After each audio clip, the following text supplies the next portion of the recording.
sé que es una bendición pues el oír la palabra siempre. Hoy estamos ya casi finalizando lo que es el estudio de la primera carta a los Corintios.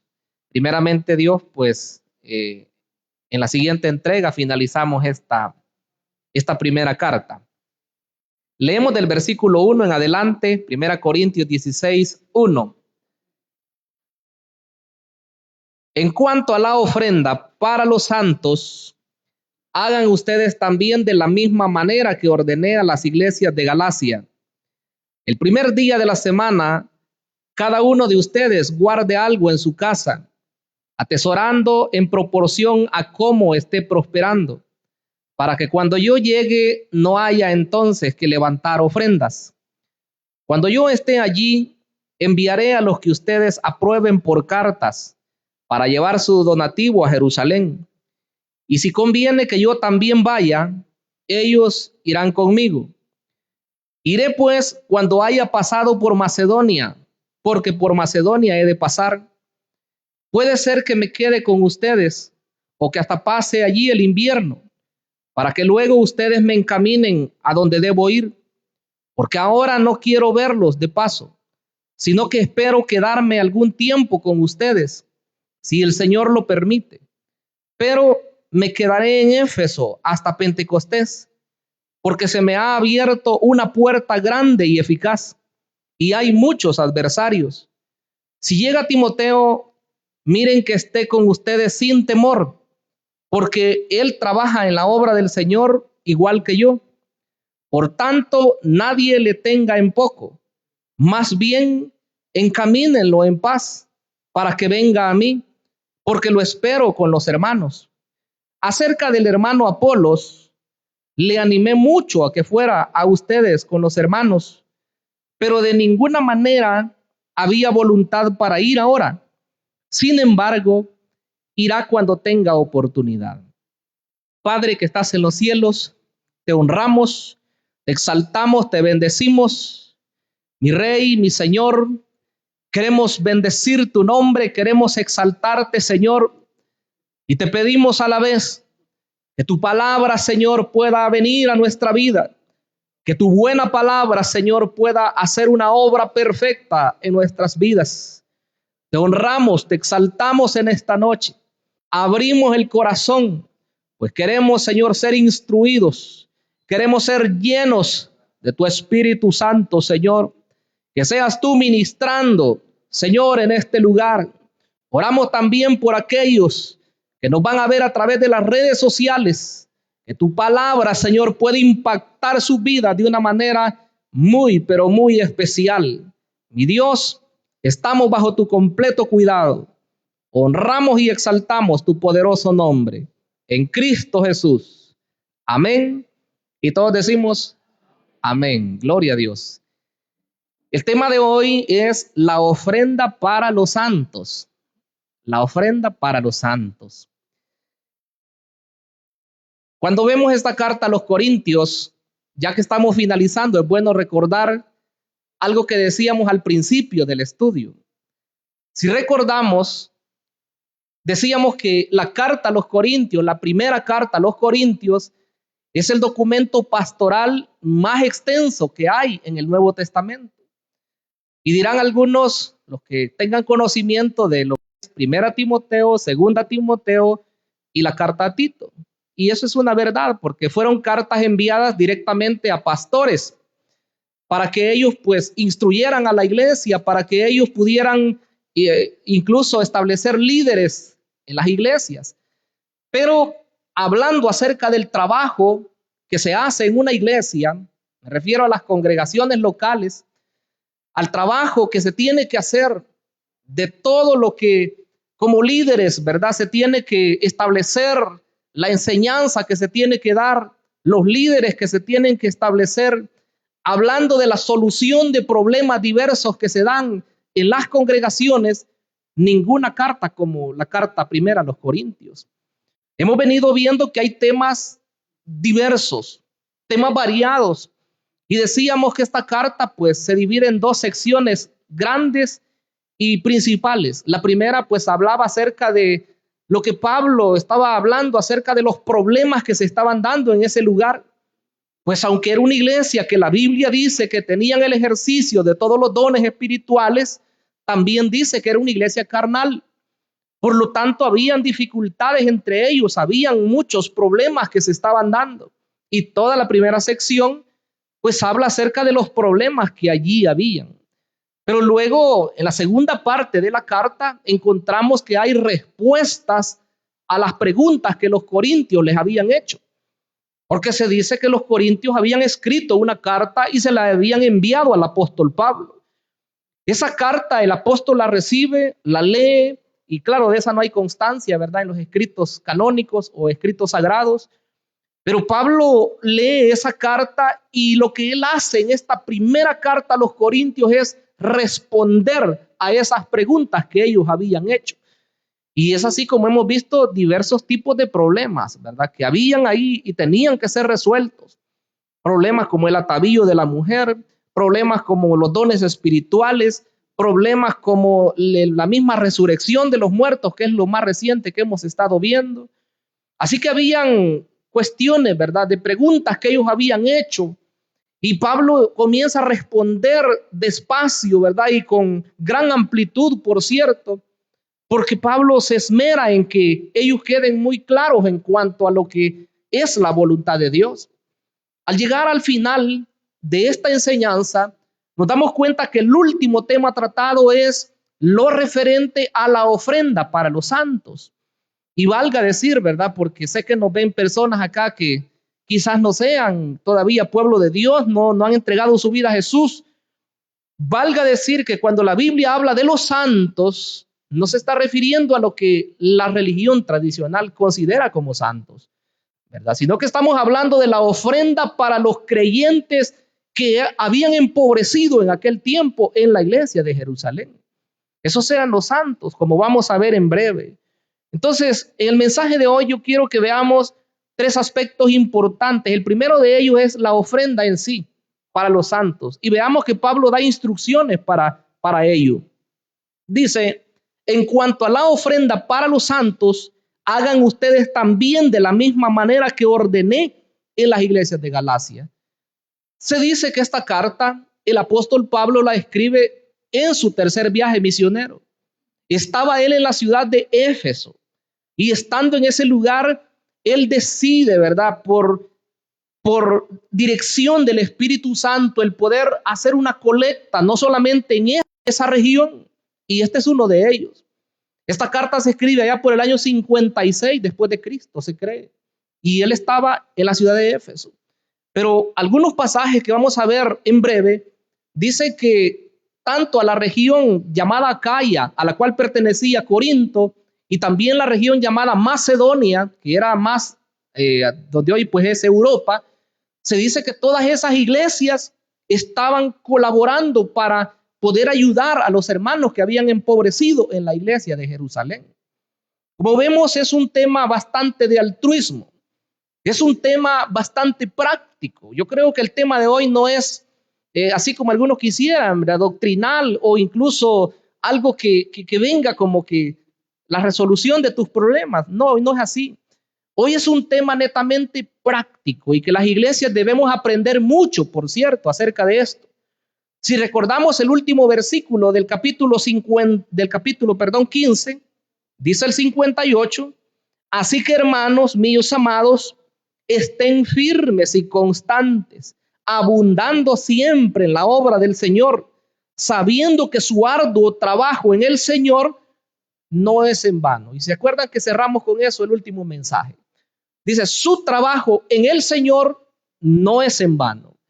Entonces, hermanos, lo que yo quiero que veamos en esta oportunidad es que el Señor no pasa por alto lo que nosotros hacemos.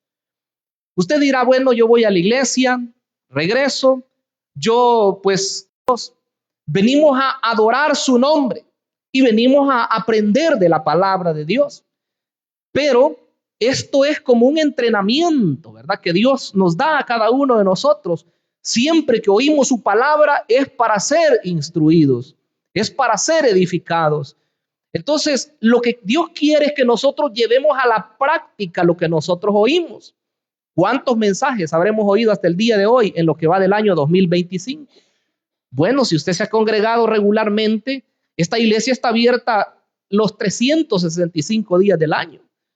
Implica que hay oportunidad, ¿verdad?, de congregarse y oportunidad de oír la palabra de Dios.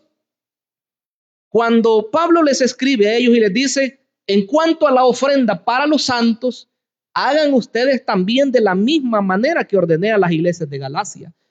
Las iglesias de la Galacia pues eran llamadas de la Asia Menor también. Eran varias iglesias. Y ya dije que incluía otras 2 regiones más, ¿verdad? Como se llamaban en aquel tiempo, provincias, la de Acaya y la de Macedonia. Pablo quería ser partícipe, ¿verdad? No solamente con la palabra de Dios, sino también demostrar con el ejemplo cómo es que se debe de vivir lo que nosotros decimos que somos. Somos hijos de Dios, somos creyentes en Cristo. Quiero que veamos acá en Romanos 15:25, ahí un poco atrás. Pablo tenía un firme deseo de poder llegar y contribuir con los hermanos. Dice Romanos 15:25, pero ahora voy a Jerusalén a ministrar a los santos, porque Macedonia y Acaya, oiga, ahí están las 2 regiones más, porque Macedonia y Acaya tuvieron a bien hacer una ofrenda para los pobres entre los santos que están en Jerusalén, pues les pareció bien y son deudores a ellos, porque si los gentiles han sido hechos participantes de sus bienes espirituales, ellos también deben servirle con sus bienes materiales. Esta enseñanza es clave y básica. Parecería que es algo sencillo, pero muchas personas no han entendido todavía esto. La Biblia declara claramente, hermanos, que cuando alguien es bendecido de una manera espiritual, dice que estas personas deben bendecir materialmente a las personas que les bendicen espiritualmente. En este caso, Pablo está hablando de los hermanos de Jerusalén. La obra de Dios no comenzó en Roma. La obra de Dios no comenzó en El Salvador. La obra de Dios comenzó en Jerusalén. Ahí comenzó la iglesia, ¿verdad? La iglesia llamada primitiva, desde el día de Pentecostés en adelante. Y el mandato del Señor a sus discípulos primero era que fueran con el mensaje de salvación desde Jerusalén, en toda Judea, en Samaria y después dijo hasta lo último de la tierra. Entonces ese mensaje de salvación, ese mensaje, esa bendición espiritual que nadie, hermano, puede darla sino solamente Dios, y anunciada a través de sus siervos escogidos, tiene un valor incalculable. No se puede decir cuánto vale la salvación de una persona, ni tampoco se vende el mensaje de salvación. Pero esta es una forma de reciprocidad, ¿verdad? Yo te doy y tú me das. Pablo dice, si ellos han recibido las bendiciones espirituales, ellos deben de compartir las materiales. El último versículo dice, el 27, pues les pareció bien, dice, y son deudores a ellos. O sea, todas las iglesias gentiles son deudoras a la iglesia de Jerusalén. Porque si los gentiles han sido hechos participantes de sus bienes espirituales, ellos también deben servirles con sus bienes materiales. En este caso está hablando de ayuda económica. Punto. ¿Verdad? Por si algo, eso fue hecho en una forma espontánea. Y nos asombra de ver que incluso dice ese capítulo 8 de la segunda carta a los Corintios, que los hermanos lo hacían. Dice que hasta los que no tenían prácticamente, ellos estaban ayudando de una forma más abundante, incluso que muchos que sí tenían las posibilidades. Solo quiero leerle unos 2 versículos para tener una idea. Segunda Corintios 8, mire lo que dice la palabra. Versículo 1 dice, ahora hermanos, les hacemos conocer la gracia de Dios que ha sido concedida a las iglesias de Macedonia. Eran las iglesias de lo que hoy es Europa. Allá estaba Filipo, allá estaba Tesalónica y otras más. Dice, ahora hermanos, les hacemos conocer la gracia de Dios que ha sido dada o concedida a las iglesias de Macedonia, que en grande prueba de tribulación, la abundancia de su gozo y su extrema pobreza abundaron en las riquezas de generosidad, porque doy testimonio de que espontáneamente han dado de acuerdo con sus fuerzas y aún más allá de sus fuerzas, pidiéndonos con mucho ruego que les concediéramos la gracia de participar en la ayuda para los santos. Mire qué maravilloso esto. El 5. Y superando lo que esperábamos, se dieron primeramente ellos mismos al Señor y a nosotros por la voluntad de Dios. Luego dice que Tito es uno de los encargados de llevar ese donativo que estaban ellos recolectando. Y hay otra porción donde dice que el donativo que ellos llevaban, dice que era abundante.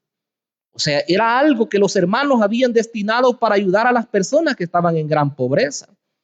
Debemos considerarlo, hermanos, porque creo que comenzando por los hermanos de la fe, puede ser de la misma congregación o puede ser de otra congregación, siempre van a haber personas necesitadas. De hecho, el Señor Jesucristo en una oportunidad, Él dijo, a los pobres siempre los van a tener entre ustedes. Quiere decir que en todos los tiempos siempre hay personas que son más necesitadas. Porque si nos ponemos en el plan de necesitados, quizás todos diríamos, yo necesito, ¿verdad? Yo quiero esto, quiero lo otro. Pero es que hay personas que son más necesitadas. Entonces, es ahí cuando se ve la necesidad y se trata de actuar conforme a esa necesidad. Pero dije hace un rato que los santos, acá en este versículo 1 de la carta que estamos viendo hoy, dice Pablo en cuanto a la ofrenda para los santos. La ofrenda para los santos. ¿Quiénes eran esos hermanos santos? En 1 Corintios 1:2 y en 2 Corintios 8:4, como acabamos de leer, y en 9:1 también. Dice que los santos son los hermanos de la iglesia. Si vemos acá en 1 Corintios 1:2, dice el apóstol Pablo, 1 Corintios 1:2 dice, a la iglesia de Dios que está en Corinto, a los santificados en Cristo Jesús y llamados a ser santos, con todos los que en todo lugar invocan el nombre de nuestro Señor Jesucristo, Señor de ellos y nuestro. O sea, a los hermanos se les llama santificados y se les llama santos. Son llamados, dice, a ser santos. En otros pasajes pues se explica esto, ¿verdad? Cómo es que Dios nos ha santificado al apartarnos para Él y luego dice nos está santificando de manera progresiva. Siempre se ha dicho que la santificación tiene tres aspectos. Uno, posicional. Somos santos por la gracia de Cristo. Si su sangre no se hubiera derramado sobre nosotros, estaríamos siempre perdidos, extraviados y condenados. Pero su sangre nos limpió, hoy somos santos. Pero luego la santificación progresiva. Estamos en constante cambio, en constante limpieza de parte de Dios. Y por último, la santificación final, ¿verdad? Y total, que se verá cuando Cristo venga y transforme nuestros cuerpos y nos vayamos con Él hacia los cielos. Entonces, santos, no es lo que la gente hoy dice que son santos, ¿verdad? Y que se murió, ¿verdad? Y entonces era así, ¿verdad? Y vieran cómo era y hay que, bueno, primero hay que hacerle todo un proceso, ¿verdad? Primero dicen que son beatos y después investigan, ¿verdad? Para ver si esa persona hizo milagros, dicen ellos, y entonces si se comprueba que hizo un milagro, entonces ya es una persona, ya es algo que se puede poner en un altar y se le puede pedir, según ellos, ¿verdad? Pero la Biblia no le llama santo a eso. La Biblia es clara en decir quiénes son los santos verdaderos.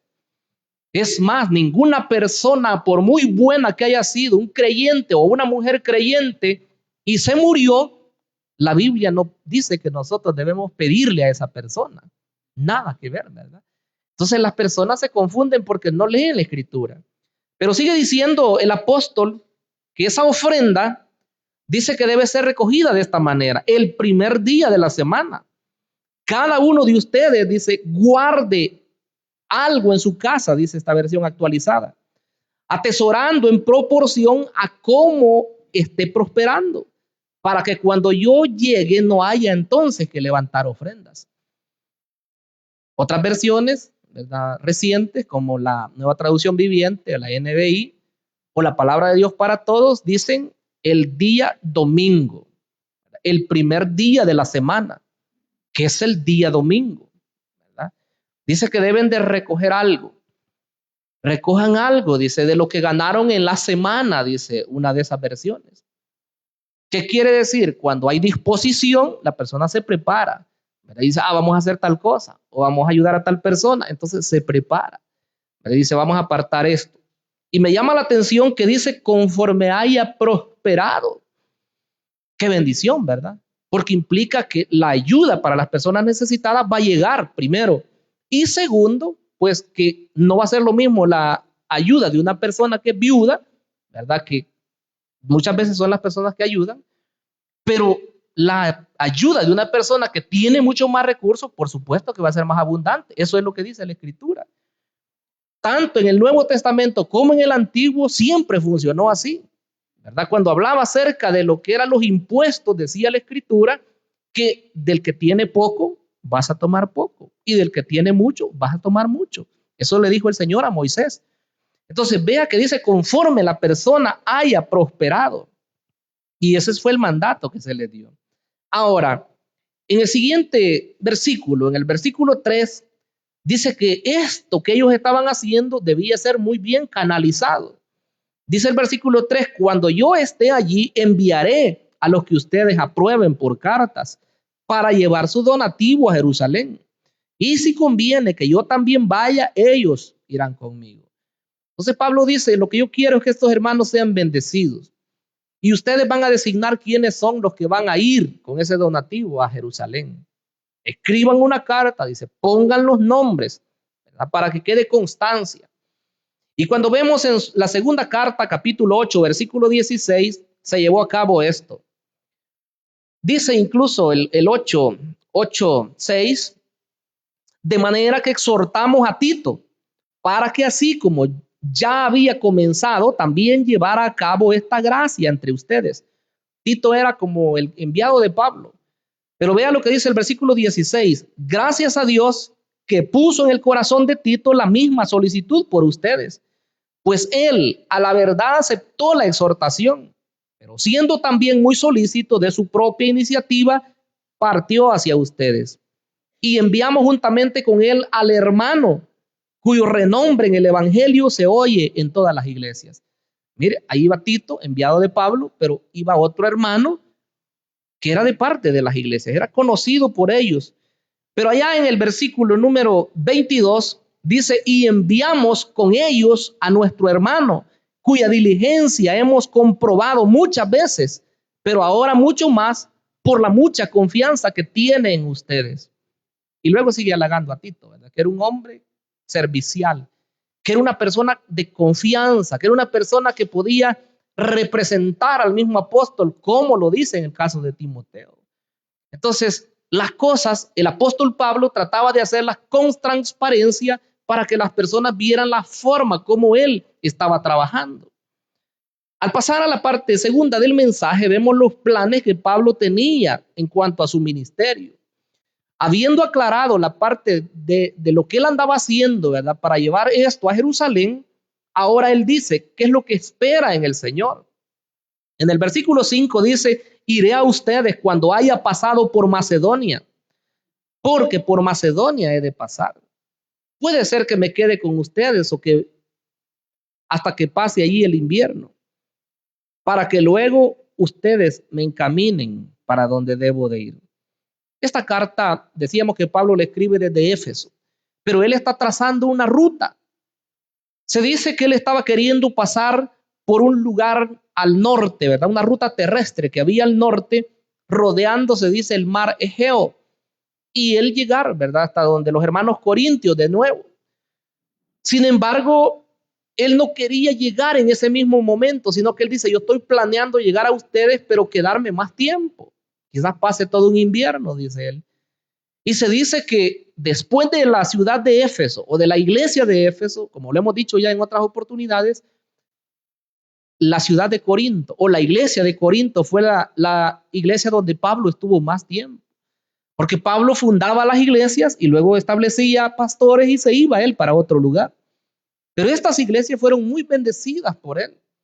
Tuvieron de primera mano la labor pastoral de Pablo, de Apolos, ¿verdad? De Tito, como vemos acá, de Pedro, ¿verdad? Que es llamado Cefas en los primeros capítulos. Entonces, estas iglesias fueron muy bien bendecidas de parte del ministerio de estos siervos. Eso se cumple y en Hechos capítulo 20 se puede ver cómo Pablo lleva a cabo esta labor o ese viaje, ¿verdad? De llegar de nuevo donde los hermanos de Corinto.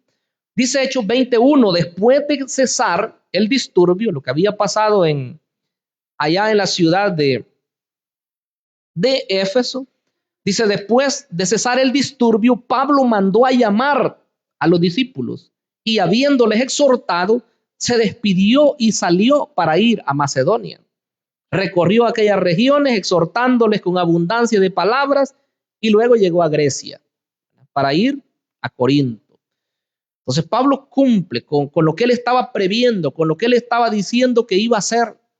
Pero muchos dicen, bueno, Pablo tenía todos estos planes, ¿verdad? Ya muy bien detallados, lo que esperaba hacer, pero lo que él no sabía era que iban a surgir otros asuntos, iban a surgir otros problemas, porque las iglesias hoy pueden estar tranquilas, pero mañana pueden estar en dificultades. Entonces se dio un movimiento ahí en Corinto que Pablo se vio en la necesidad de llegar más pronto. Y se dice, ¿verdad? En estos escritos que nosotros tenemos de la primera carta a los Corintios y la segunda, no se detalla muy de manera clara, pero más que todo en la segunda, hay indicios que Pablo hizo otra visita donde los hermanos de Corinto, y esa visita, por cierto, él fue duro con ellos, porque había un problema, muchos estaban desacreditando su ministerio. Incluso se dice que hay otra carta que el apóstol envió a los hermanos, una carta donde los exhortaba, pero duramente, ¿verdad? Porque no estaban comportándose ellos de acuerdo a lo que él les había enseñado. Quiero que veamos 2 Corintios 2:13. 2:13 de 2 Corintios. Dice, no tuve reposo en mi espíritu por no haber hallado a mi hermano Tito. Así que me despedí de ellos y partí para Macedonia. Veamos el versículo 12 también. Cuando llegué a Troas para predicar el evangelio de Cristo, aunque se me había abierto puerta en el Señor, no tuve reposo en mi espíritu por no haber hallado a mi hermano Tito. Así que me despedí de ellos y partí, dice, para Macedonia. Entonces Pablo estaba visitando constantemente esas regiones, ya sea Macedonia, Acaya, y él estaba en esa sintonía. Pero los corintios eran visitados muy constantemente por él. Y él llama la atención que en este versículo número 8, él dice algo interesante. Volvemos a 1 Corintios 16. Dice, pero me quedaré en Éfeso hasta Pentecostés. Ahí estaba él, ¿verdad? Cuando está escribiendo esa carta.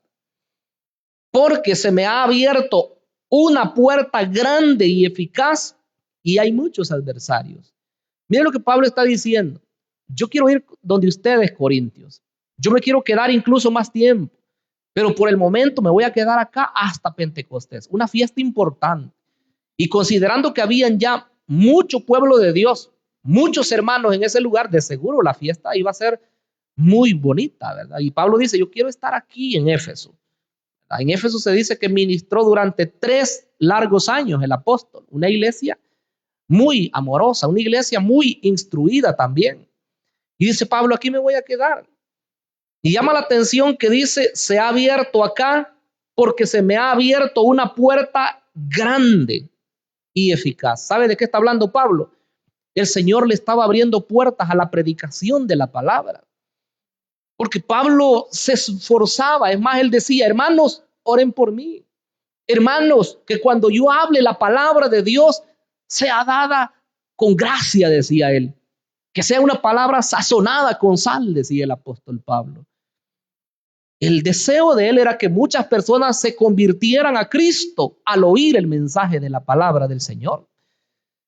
Qué interesante es, hermanos, que no es la elocuencia de una persona, que no es la inteligencia de una persona la que va a producir los frutos en una congregación, ya sea de personas que aceptan, personas que reconcilian, de milagros, de sanidades, sino es fruto de la obra del Espíritu Santo de Dios.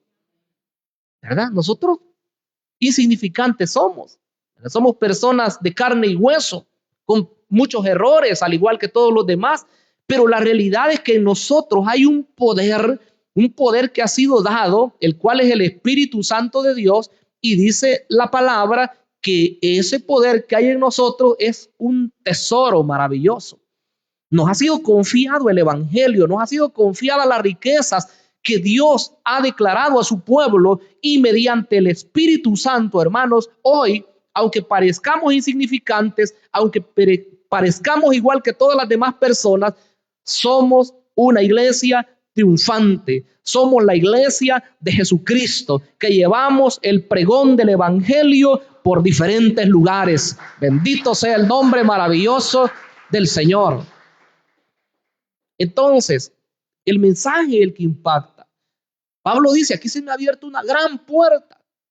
Y mire qué interesante. Yo creo que nosotros deberíamos también ser un poquito más abiertos al mover espiritual, ¿verdad? Porque puede ser que en algún momento uno se cierre, ¿verdad? Y sea muy mecánico y seamos muy quizás metódicos, ¿verdad? Otra palabra. Y no dar lugar, ¿verdad? Que el Espíritu Santo sea el que dirija no solamente nuestra vida, sino también a toda la congregación. Piense lo que el Espíritu Santo podría hacer si nosotros le diéramos la libertad. Pero libertad para actuar como debe ser, no. Porque hay personas que piensan que libertad del Espíritu Santo es un desorden. Y eso es otra cosa, ¿verdad? Libertad para que Dios salve a las personas. Libertad, ¿verdad? Para que haya un mover, pero especial, que cuando veamos nosotros y el predicador comience a declarar la palabra, las personas, sin necesidad de llamarlas, vengan arrepentidas aquí adelante. ¿O no creen ustedes que el Espíritu de Dios lo puede hacer? Sí lo puede hacer. Ese es el mover de Dios. Si alguien viene con una enfermedad, ¿verdad? Que no haya ni siquiera necesidad de ponerle las manos, sino en el momento que se da declarada la palabra, la persona la cree y recibe sanidad. Yo creo que puede ser. Porque el Dios de milagros es el Dios de ayer, de hoy y de siempre, dice la Biblia. Entonces solo resta que nosotros le creamos. Se me ha abierto una puerta, dice Pablo. Y no crean ustedes que cuando él decía esto era algo así mecánico, ¿verdad? Yo creo, podría ser, no, él estaba seguro.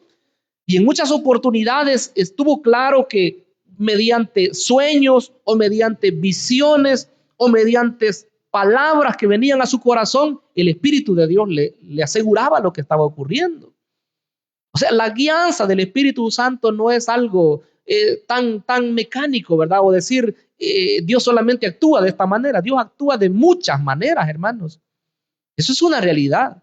Entonces nosotros no podemos estar decir, no, yo ya conozco cómo Dios actúa. No sería ser orgulloso, ¿verdad? Sí, de ser muy jactancioso, de creer que sí sabemos todas las cosas. No, el Señor hay que darle libertad, que Él comience a obrar. Puede ser que usted le habló a una persona y la invitó a la iglesia y viene, ¿verdad? Y esa persona comienza a experimentar el amor de Dios al verlos a todos ustedes. Comienza a oír el mensaje de salvación. Sigue luego ver la adoración, ¿verdad? Cómo adora ese pueblo. Me gusta cómo adoran. Y luego viene el llamado y esa persona se entrega a Cristo. Una persona usted invitó, pero esa persona luego va a traer a sus familiares. Esa persona luego va a invitar a otros que son conocidos. Y así, mire, Dios va a obrar. Pero si nosotros no hacemos nada, y entonces ¿cómo Dios va a obrar, hermanos? ¿Verdad? Traigamos al familiar que ya no quiere venir. Traigamos a un invitado, traigamos a un compañero de trabajo, traigamos a un compañero de estudios y la obra de Dios va a seguir creciendo. Más personas van a ver que van a ser salvas por la gracia bendita de Dios. Ese es el trabajo, hermano. Cuando Pablo dice que se ha abierto una puerta, no cree usted que, bueno, el Señor, Él va a convertir a todas las personas y algo automático, ¿verdad? No, hermanos, el Espíritu Santo es el que nos va a encender a cada uno de nosotros. Y si hasta ahora habíamos estado tranquilos así, ¿verdad? Y pensando que estábamos bien, claro, usted puede estar bien, pero hay personas que no están bien. Entonces, alguien que tiene el Espíritu Santo y es lleno del poder del Espíritu Santo, no se va a sentir bien viendo a otras personas que están sufriendo. Esa es una característica de una persona que tiene el Espíritu de Dios, que es amor. ¿Verdad? Es la manifestación del fruto, dice la Biblia. Entonces, una puerta abierta indica oportunidad de evangelización, implica oportunidad de poder compartir las buenas nuevas y ver el mover de Dios transformando la vida de las personas.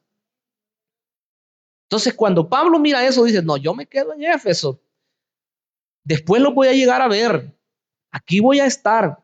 Y si ustedes ven el libro de Hechos, allá en el capítulo 19 y 20, se dice cómo hubo un mover tan precioso que dice que hasta los plateros se quedaron sin negocio.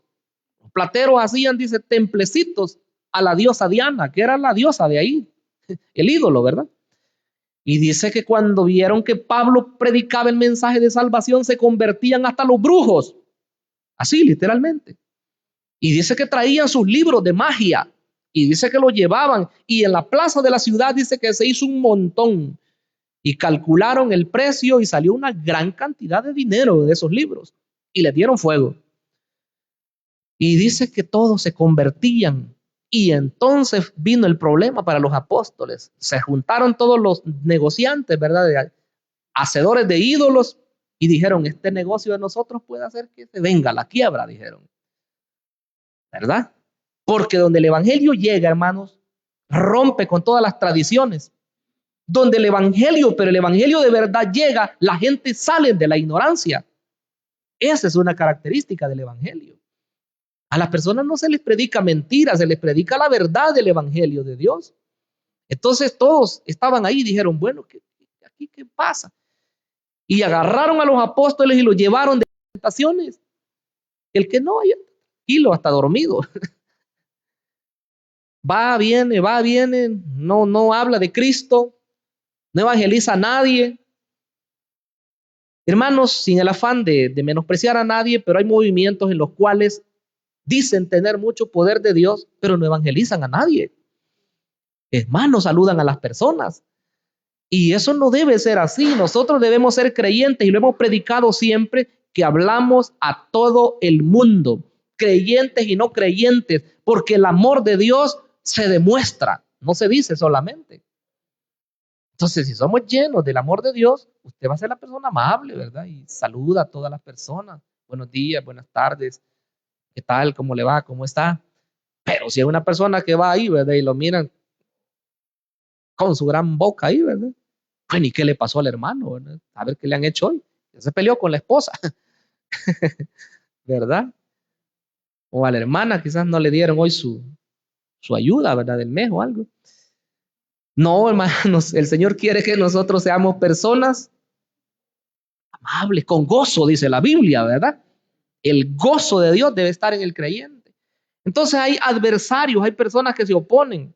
Y la parte final del mensaje de hoy, pues habla de la recomendación de Pablo de sus consiervos.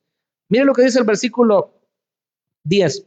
Si llega Timoteo, miren que esté con ustedes sin temor, porque él trabaja en la obra del Señor igual que yo.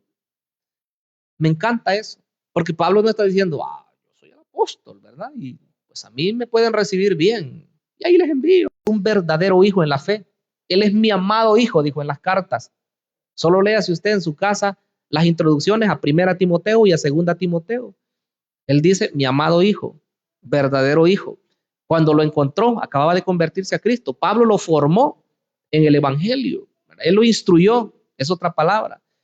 Y después de eso, los hermanos daban buen testimonio de Timoteo, de modo que él lo envía como un representante de él.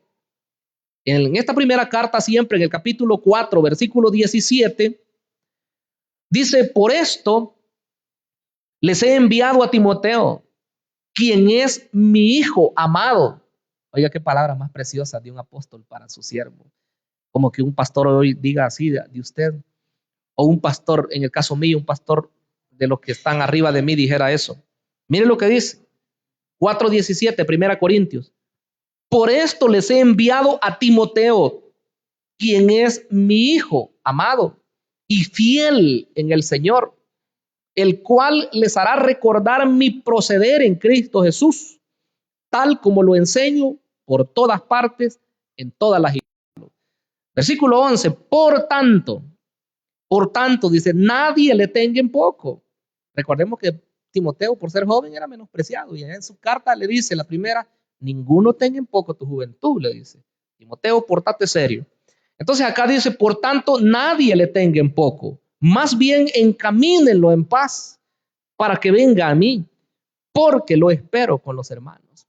Eso de encamínenlo. Léalo aquí, léalo en otros lugares. No piense usted que solamente, Timoteo, que te vaya bien, Timoteo. No, implica que le iban a ayudar. Sin embargo, irá cuando tenga oportunidad. No se dice nada más, pero lo más seguro es que el gran Apolos no quería ir para no seguir causando problemas en Corinto. No es que fuera él el problema, sino que los hermanos se habían partidizado, lamentablemente. Y yo quisiera hacerles un llamado a ustedes, hermanos. Aquí hay predicadores y hay predicadoras. Oigamos la palabra que Dios les da y seamos edificados de parte de Dios. Claro, yo sé que es bien difícil que no veamos a la persona, pero la realidad es que si predica fulano de tal, oigamos su mensaje y demos gloria a Dios. Pero si predica el otro fulano de tal, oigamos su palabra y demos gloria a Dios también. Porque, hermanos, la palabra que predicamos no es de Adolfo Sánchez, no es de los otros predicadores o predicadores. Esta es la palabra de Dios. Y la palabra es dada divinamente por el Espíritu Santo de Dios. ¿Cuánto le damos gloria a Dios? Bendito sea el Señor. Entonces, mire lo que Pablo dice acerca del hermano Apolos. Le animé mucho que fuera a ustedes, con los hermanos, pero de ninguna manera había voluntad en él para ir ahora. Capítulo 1, versículos 11 y 12 dice, unos decían, yo soy de Pablo, yo soy de Apolo, yo soy de Cefa, yo soy de Cristo. ¿Qué pasa? Les dice Pablo en su carta. Ninguno de nosotros ha muerto por ustedes. Entonces, tiene que ser Cristo el que tiene que ser visto. Y más adelante en el capítulo 3 les dice, ustedes son carnales. Hay contiendas entre ustedes y uno dice, yo soy de este. Vuelve a repetir lo mismo. Soy de Pablo, yo soy de Apolo, yo soy de Cefa, yo de Cristo. No, dice Pablo. Yo no les pude hablar a ustedes como a espirituales, sino como a carnales. Y todavía les dice Pablo, son carnales, les dice. Como que Dios nos dijera eso a nosotros hoy, ¿verdad? Yo a ustedes no les pude hablar como a espirituales, como a carnales. ¿Y qué tal si todavía estuviéramos así? Un problema, ¿verdad? Entonces, Apolos no quiso ir en ese momento, pero dice más adelante. Cuando haya oportunidad, entonces él también va a ir. Qué bueno es saber de que se nota de nuevo que Pablo no tenía ningún problema, que Apolos no era el del problema. En ellos había unidad. Lo que pasa es que a veces las personas no logran captar que Dios ha dado variedad, ¿verdad? En los ministros. Dice que ha dado profetas, ha dado apóstoles, ha dado evangelistas, ha dado pastores y ha dado maestros. Entonces todo eso es, dice, para la edificación del cuerpo de Cristo. Es necesario. Así que les invito a que oremos por evangelistas en este lugar. Esa petición fuera buena tenerla aquí todos. Que surja un evangelista en esta iglesia. ¿Creen ustedes que Dios lo puede hacer? Sí, también yo lo creo. Así que sé que hay maestros aquí, con la ayuda del Señor, ¿verdad? Ministerio de maestros. Y pastores, yo creo también. Pero evangelistas, hay que pedirle al Señor. Así que Dios nos guíe y que todo sea para la gloria y la honra del Señor. Oremos. Padre que estás en los cielos, te damos gracias. Nos permites en tu grande misericordia, en tu grande amor, Señor, oír tu palabra. Hemos oído tu voluntad, Señor. Tú quieres que ayudemos a las personas que están en necesidad, que podamos también disponernos, Señor, cuando tú quieres, Señor, cambiar la vida de las personas, transformarlas. Cuando se abren puertas de bendición, Señor, para la evangelización, que podamos ser los instrumentos en tus manos. También nos llama, Señor, a poder considerar a los ministros, a considerar, Señor, a las personas que proclaman tu palabra, Señor, y darles el lugar que ellos, Señor, merecen. Pues son llamados, son siervos tuyos, Señor, establecidos para proclamar tus grandes verdades, Señor. Te pido, mi Dios, que edifiques esta iglesia, pues solo tú eres el que puedes darnos, Señor, la luz necesaria, el entendimiento necesario, Señor, para poder comprender tu palabra y algo mucho mejor, el poder ponerla también en práctica, Señor. Gracias te damos, mi Señor, en el nombre maravilloso de Jesucristo. Amén. Y todos decimos amén. Gloria a Dios. Bueno, creo que